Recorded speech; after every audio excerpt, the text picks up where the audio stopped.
श्री गुरु ओम मातृशक्तये नमः। असतो मा सद्गमय तमसो मा ज्योतिर्गमय मृत्योर्मामृतंगमय।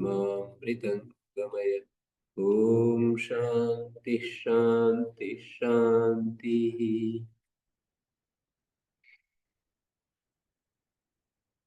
गीता का छठा अध्याय हम देख रहे हैं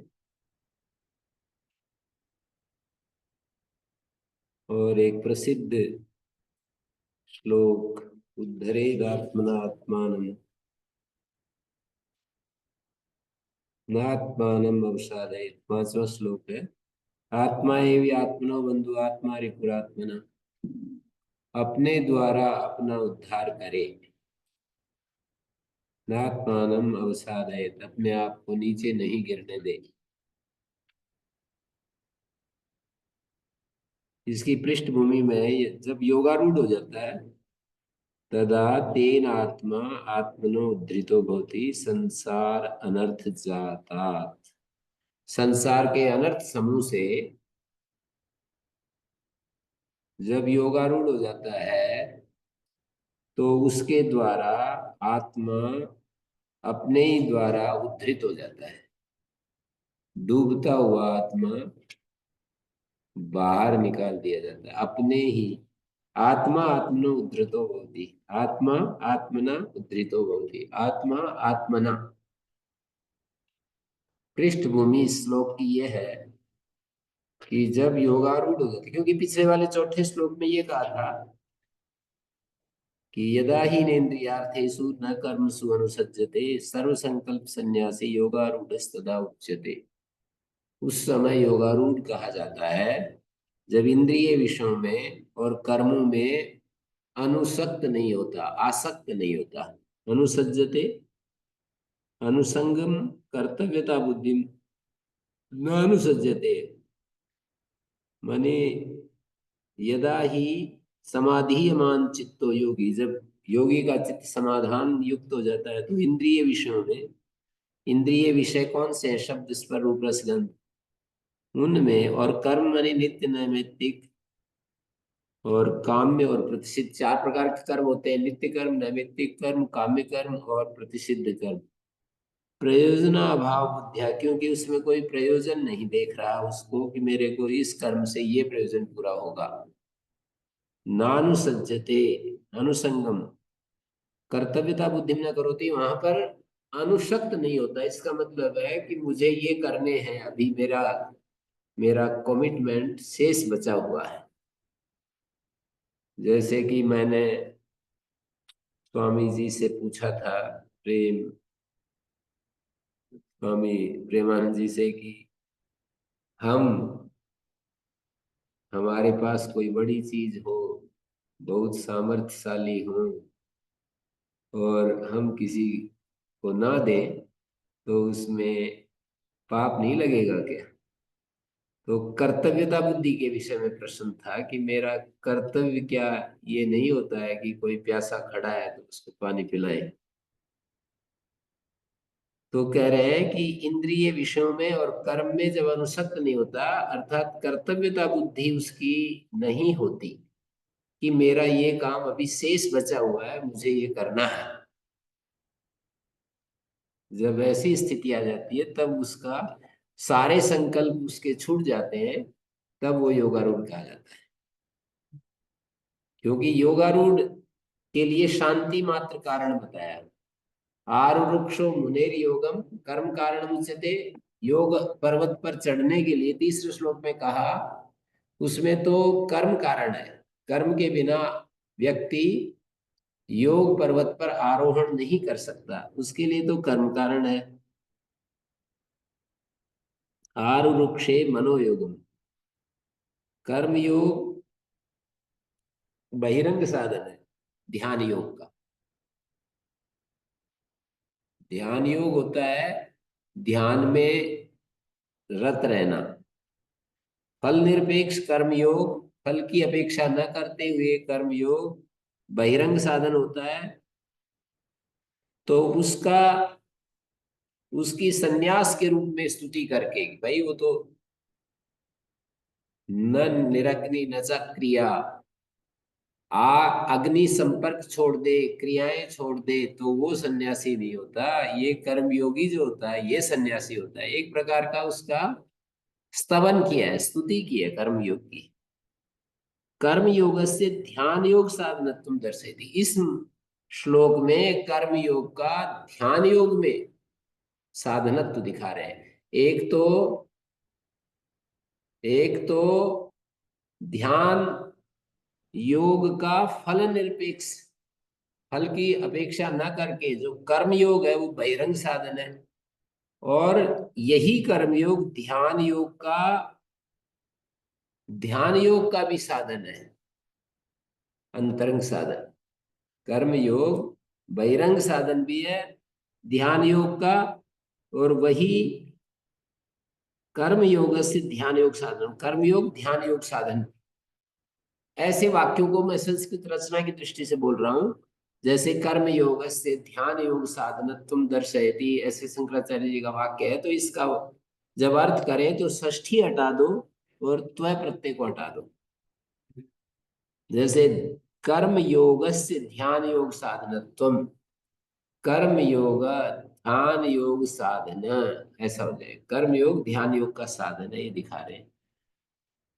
आरुक्षो मुनेर योगम, ध्यान योग पर आरूढ़ होने के लिए,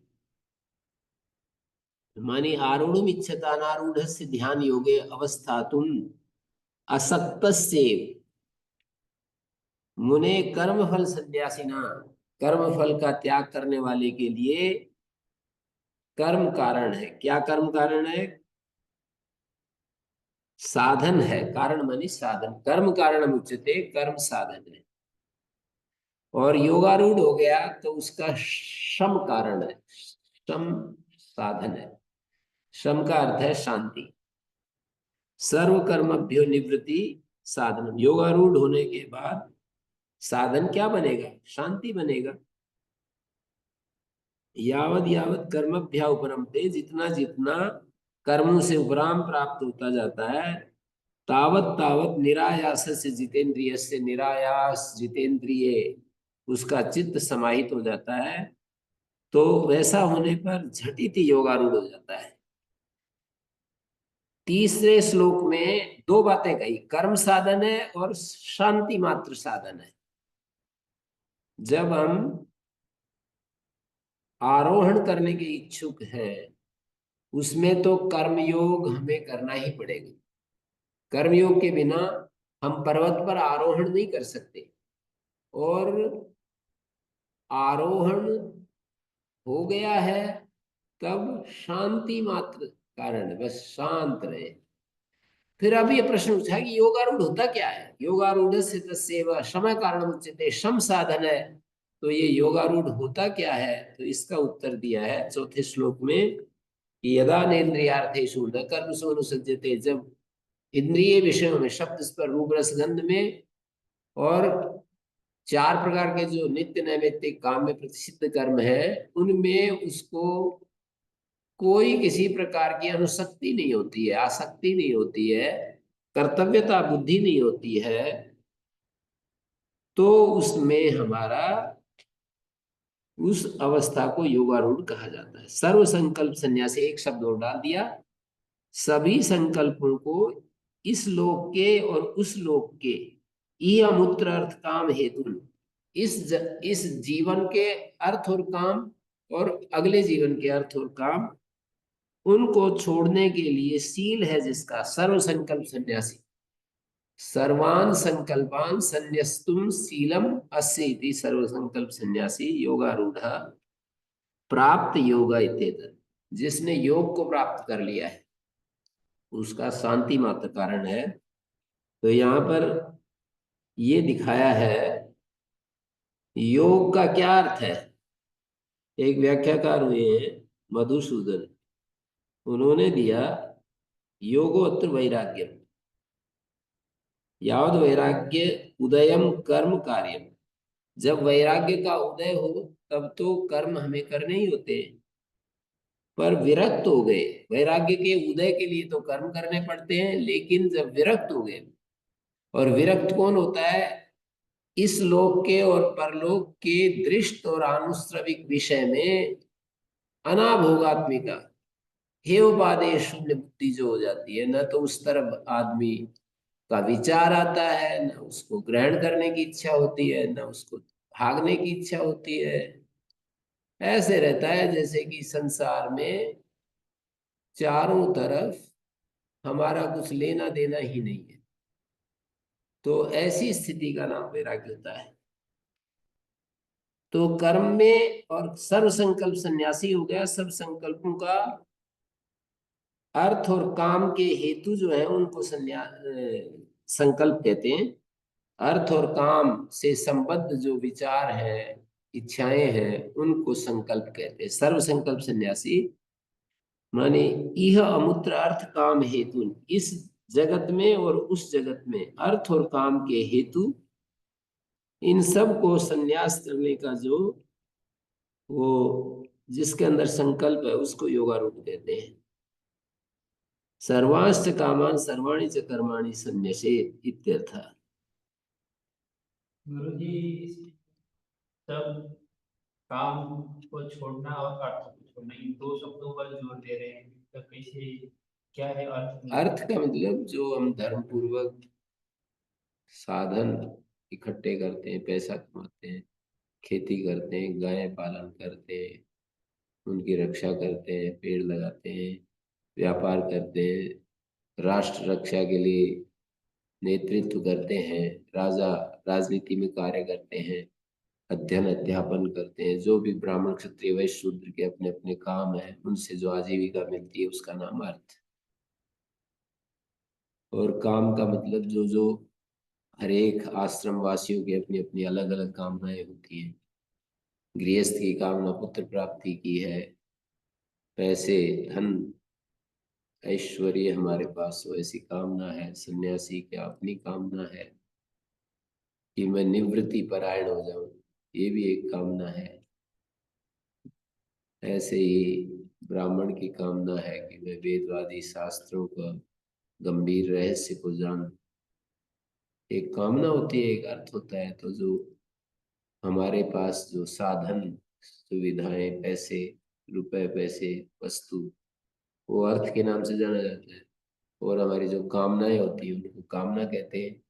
तो अर्थ और कामनाओं के हेतु जो संकल्प होते हैं, यानी अर्थ प्राप्ति के और कामनाओं की पूर्ति के लिए जो संकल्प होते हैं, उनको त्यागने का जिसने निश्चय कर लिया है उसको सर्व संकल्प सन्यासी कहते हैं। यहाँ संकल्प का अर्थ है अर्थ और काम के हेतु भूत जो संकल्प है। तो अर्थ और काम तो अलग अलग होते हैं।